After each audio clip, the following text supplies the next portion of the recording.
Okay, so we kind of get the idea of the way that the sketches work. What I want to talk about now is I want to talk about octave use. And I'm going to jump back to this four-part writing system that I was doing a second ago. I'm going to make a new block. And I want to talk about octave use. And the big thing here is kind of the focus on the use of how the octaves play a part or a role in your part writing. So octaves essentially are when we're using those pitches that are essentially 12 steps from each other. Same note, essentially. It's the same note, it's just in a different range. So high and low. Well, octaves are really good when it comes to part writing. If you are developing your part writing, a lot of times by establishing an octave, one of your parts in an octave form, it almost essentially duplicates the part. But what we try not to do is when we're doing like simple part writing, like 4 parts, like small groups, we don't want to duplicate the part because we don't want to waste the whole part on literally having a 100% duplicate in the same range. Because if we're using like a 4-part, like a string ensemble, and we have violin, viola 2, and cello, it's kind of a waste to have like the violas 1 and 2 play the identical same part. We'd like to have them do in their range do something different so that their range kind of thickens. And remembering that when we were looking at how these apply to each other, so let's say, where did I do oh, did I get rid of it? I think I did, didn't I? 4-part writing? Oh, I did.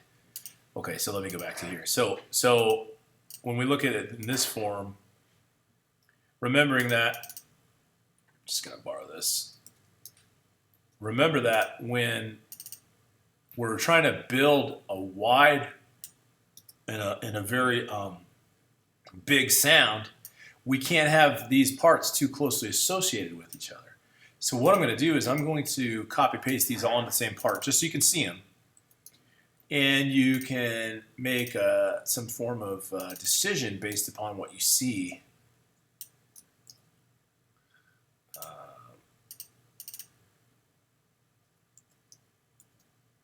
So I'm literally just throwing these into the same MIDI just so that you could visually see it all in one space. All right, there we go. Kick it back to 1. Get rid of this, and this, and this. Actually, get rid of this as well. So let's take a look. Right now, this is the part, that 4-part series that I made. This is it right here in a nutshell. Okay, let me slide this over.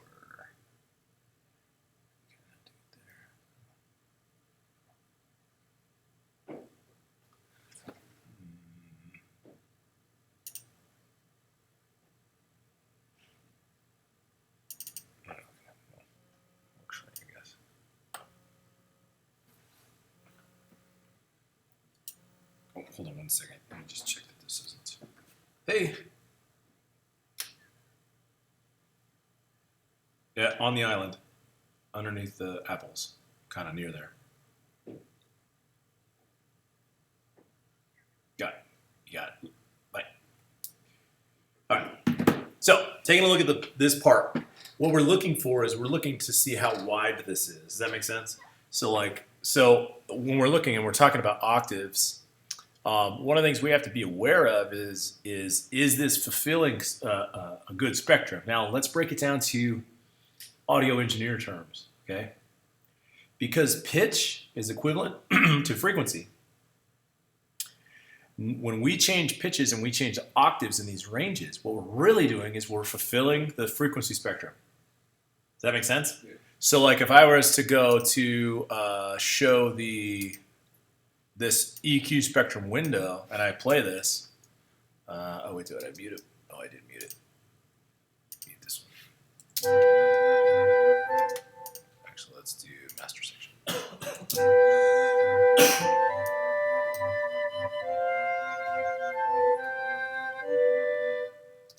Oh, I forgot I changed. Why did I change it to flutes? Sorry, I forgot I changed the tone on this one. It's like, what? Let's go back to strings.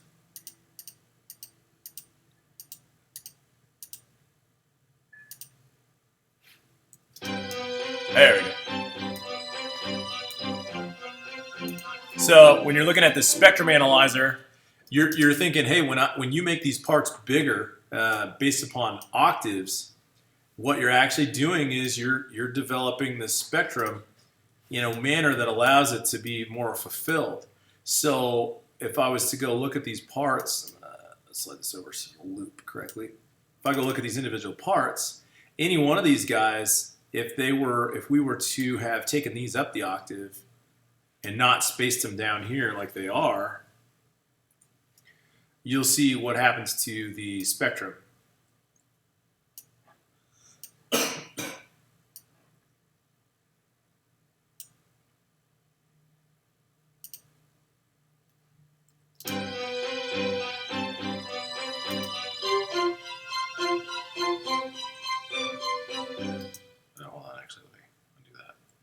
Sorry, I didn't get the whole thing.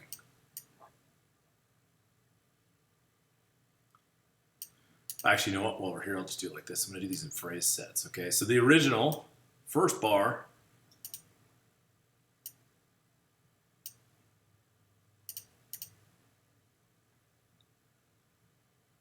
Okay, so what I did here is I'm taking these up the octave just to kind of show you how this works. In this bar 1, this is how it's spread right now, how we had it set up. So you can see how wide this range is here. Then this is a little tighter with everybody up a little higher. And then this is with them pretty much in the same range on top of each other. The third one is just back to normal. So watch the spectrum. You can easily see how this changes this overall spectrum. This is the original. Oh, I'm sorry. This is the jump up. That's the up.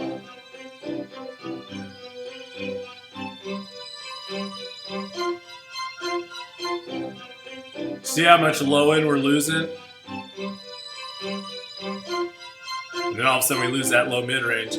So part of your responsibility when you're writing parts is if you want them to be full, you got to use the full spectrum. And that's the same thing. Same thing applies up top. You know what I mean? So if we were to take that same top group and do the same thing and make the top group too low, there's a set of strings that I set really, well, not really high, but I set them high in the violin. If I were to change that, so like, let's go, where is it? It's the...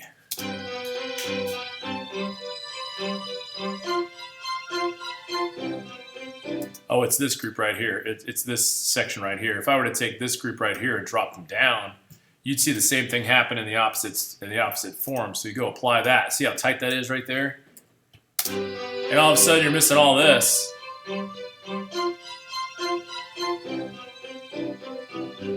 So it's very important when you're looking at these to kind of think about that and that kind of scope. Now, what's really interesting about what happened that we just did by moving this bass part up is notice that all of a sudden it gets a little more impactful. Originally the strings up top are just doing elongated phrases. And then all of a sudden,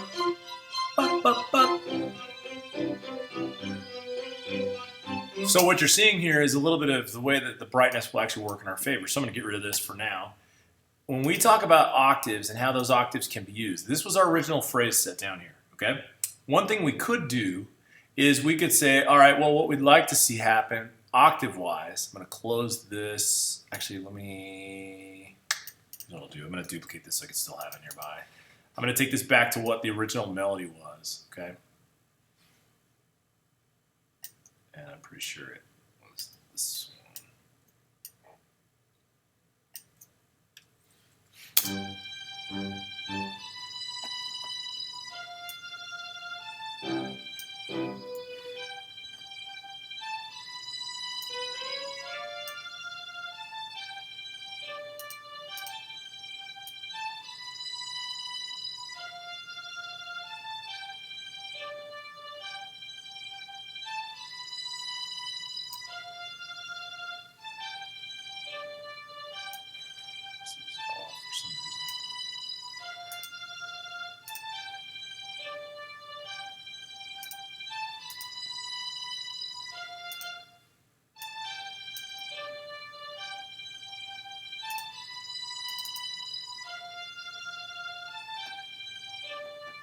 Okay.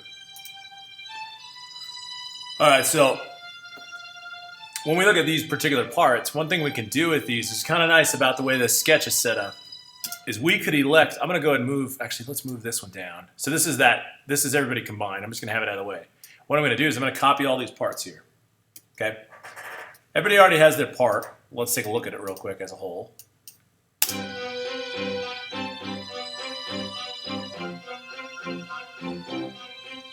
So right now, violin, viola, viola 2, and cello. Now, what we can do with these is we can actually alternate who has which part. So I'm going to bring up the tool window. Again, we're going to look at the octaves, so the octave ranges of how these are going to be used. So what we could do is we could swap these out, and actually it might be easier to just, I'm going to move these way down here. Let's switch this out. So let's take a look at just this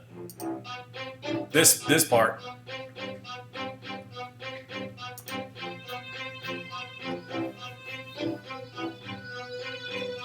I think what I'm going to do, actually, let me unscroll that. I think what I'm going to do is take the melody, which was in the violin. Let me give it the melody. So I'm going to have to shuffle this a little bit. I'm going to give the melody to the viola.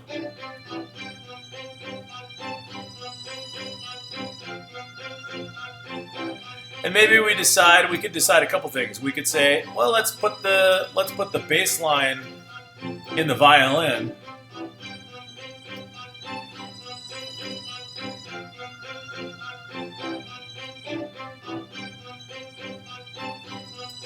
And what I'm going to do is I'm going to take the bass line back into the cello. And in the violin, it won't play it because it's too many octaves down, so I'm going to pump it up.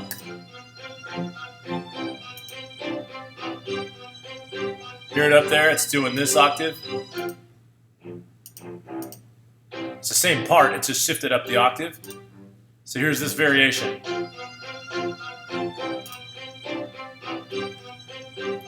This for now. And actually what I might do is take the... Let me copy this. I think I'm going to put this back into the 4-part. So I think I'm going to use my 4-part as my palette because it's getting confusing over here. And then what I might do is in my 4-part, let me take this one, copy paste it into my 4-part on the back end over here. Sorry, I just want to make sure I have a backup of this without screwing it up. Go back to my octave set. What I'm going to do is I can choose. So in this instance, who's using the octave pairing here? Which parts are using the octave pairing here? Cello and violin. Yeah, cello and the violin, which means technically I only have 3 parts going. Right? The unique parts are viola, viola 2, cello, and then the cello violin part are sharing the same part, right? Well, okay, and they're octaves set apart. So notice the focal point. Listen to it. I still hear the melody, but I get more of that pulse, right? But what if I said, okay, because that's set up top. What if I said, instead of that, what if we take this guy and say, all right, you know what? Let's do a little bit of swap around. Let's put the melody back in the violin. Let's take that pulse, put it in the viola, who has a lower range, and I'm going to drop that down one more octave. So we're going to dock it one more octave down lower. Oh, I'm sorry. Before I do all that, I forgot I was going to do it like this. Let me duplicate that so that we could actually hear them side by side. And again, I'm going to swap out. I just need a place to put this. I'm just going to drop it over here. We're going to swap that out there. We're going to put that one there. We're going to pull this one over here. Back to the viola. We're going to drop it down the octave. Let's go listen to that.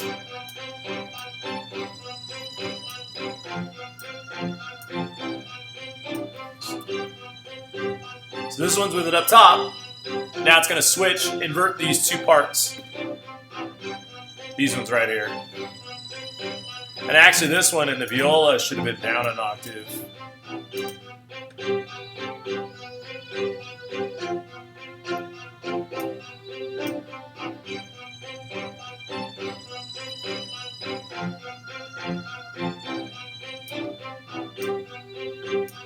Now I'm going to let it kick around. The 3rd time it's going to be the original without the octave pairing. So the viola is going to switch back to being a harmony.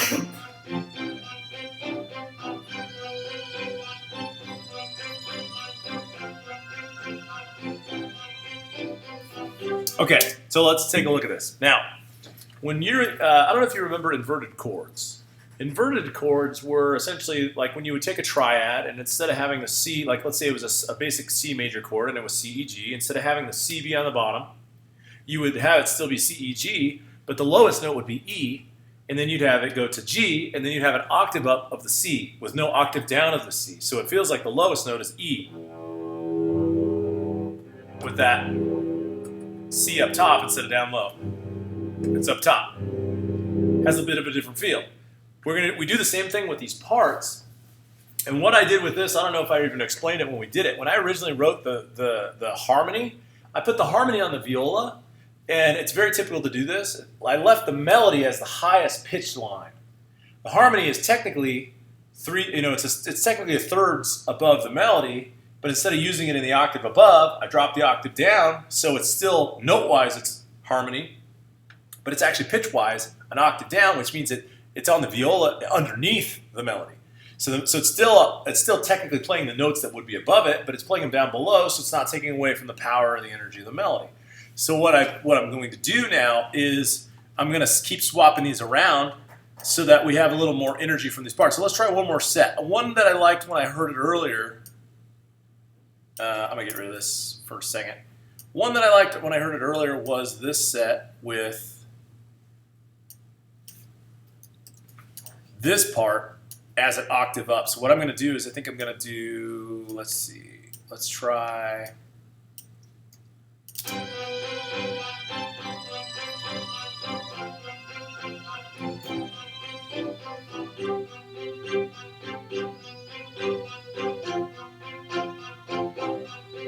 Okay, let's try this. I'm going to try putting this part, the viola part. It's going to go to the viola. What I've noticed, what I'm ditching when I do a duplicate of the part, what I'm actually ditching is I have two options. I can either ditch the low end bass pulse, the middle like bop bop bop bop kind of movement pulse. I have then the melody and the harmony. And in some instances, like this instance right here, I ditched the harmony. I did the octave thing. The part that I got rid of, since I only have 4 parts, is I just got rid of the harmony temporarily.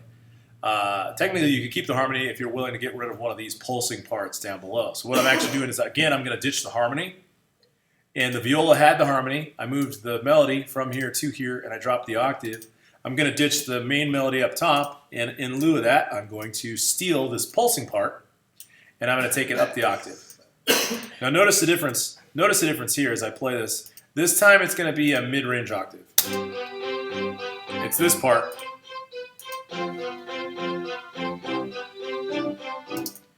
All right. Now this next time around, same thing, except I'm going to let it climb in octave pitch on that top group. So that top group, where the top group was here, that top group I'm going to take up one more octave. You hear that?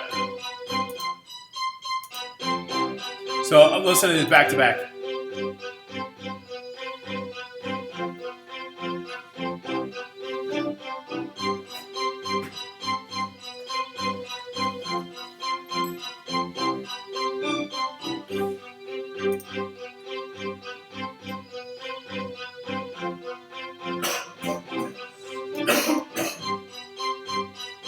Now, a lot of times it's good if you're just trying to build upon it to keep the low end in its place. But let's say we did want to go, we want to make it tighter. We want to make their ranges a little tighter in order to go big again. What we'd want to do is we would want to narrow them. The octave, again, we're going to narrow this octave group.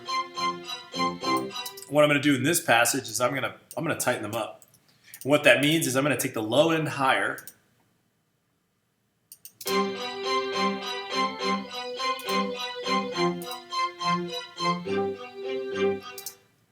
going to take the low end higher. I'm going to take the high end lower. Okay, so they're going to overlap. Actually, I might drop this one.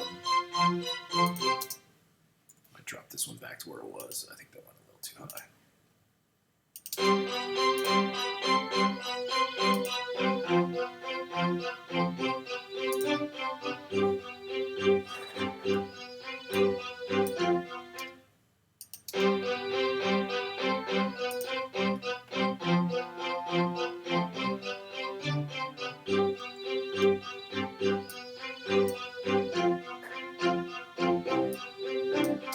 now if I were to go in and say, okay, because the first one was kind of mild, if I go in and set this against this one that we already had done, this one here, if I copy paste this one after tightening up those groups, this is what it would sound like. This is the narrow, really close range version. And this is the spread out version. Does that make sense? Pitch wise, again, if we were to go back and look at take a look at this Spectrum EQ window.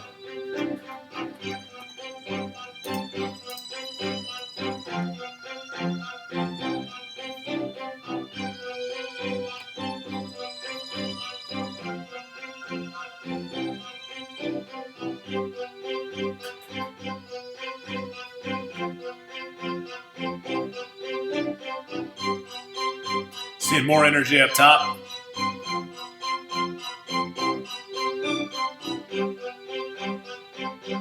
Now we lost a lot of energy up top there. It's going to come back.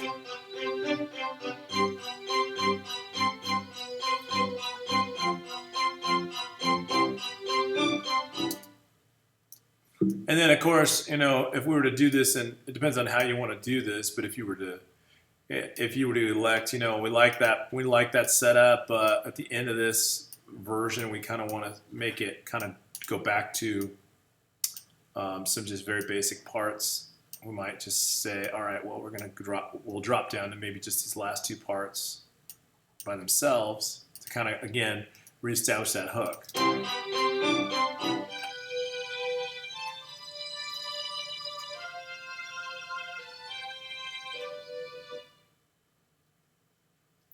That makes sense. Kind of like, again, it's time, like you're narrowing these. And the one thing you never get rid of, and that's what's really interesting about this, if we were to look at this on a section by section, because of the fact that these are strings, they're always going to have some high mid frequencies involved because of the bowing.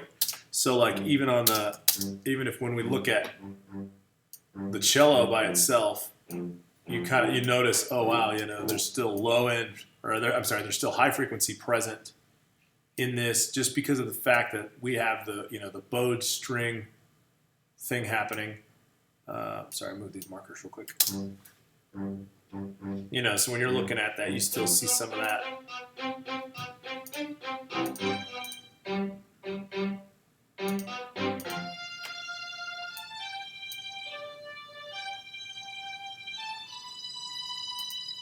Actually, I'll set too low.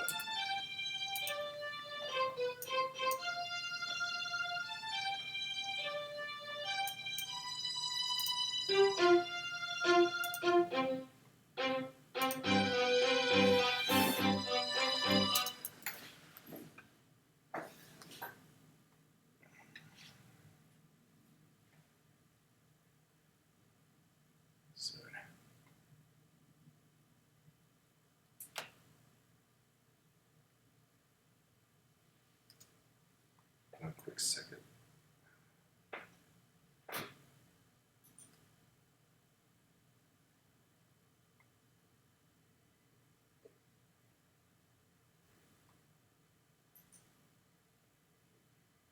Okay.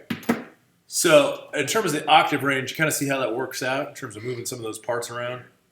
Now, in addition to this, I'll just say this: I'm going to copy these. Oops, wrong group. Copy these. I'm going to make one more block. I'm going to talk about key changes and essentially how these key changes work. Which is not much to them other than altering which pitch key that they're supposed to be in. But if you were to, let's just say we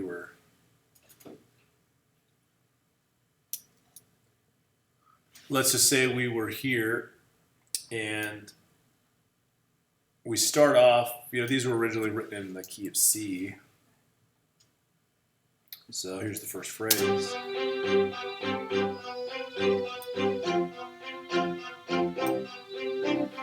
Okay, so let me just take the melody for a second.